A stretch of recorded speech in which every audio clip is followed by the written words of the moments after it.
Good morning, dear friends. Today, Jesus says, I am the true vine, and my Father is the gardener.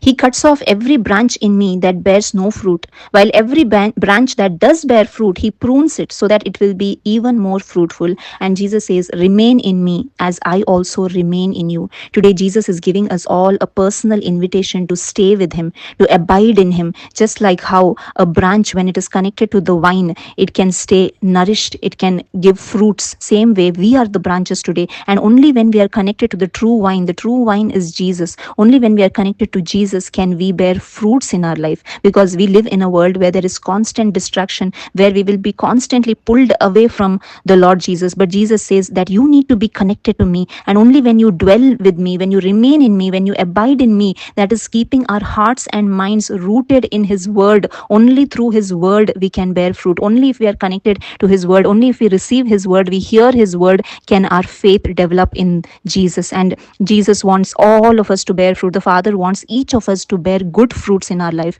and we can bear good fruits in our life only when we are connected to Jesus. Otherwise, we will be bearing negative fruits, fruits of anger, jealousy, hatred, envy, pride, factions, fighting, quarreling. All this can happen in our lives if we are disconnected from God's words, if we are not connected to Jesus, because life of Jesus flows into us only when we are connected to His word, only when we have truly understood the gospel, only when we realize that Jesus died for me, He sacrificed his life for me, He shed His blood for me. And when I truly understand this, I receive new life. I receive the Holy Spirit. And when the Holy Spirit comes into our life, can we bear all these good fruits? When we abide in Jesus, His life, His peace, His wisdom, His joy, His love flows into us, and only then we can be fruitful. And Jesus also talks about pruning today. Pruning is a painful process, but let us remember it is a way that God shapes our lives so that we can bear even more fruits.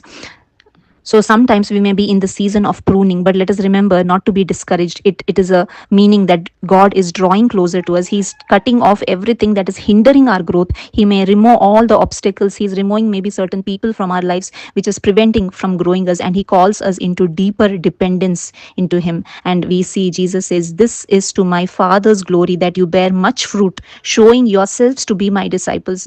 The purpose of our life is to bring glory to God by living a life that is rooted in Christ, and it should be overflowing with good fruits.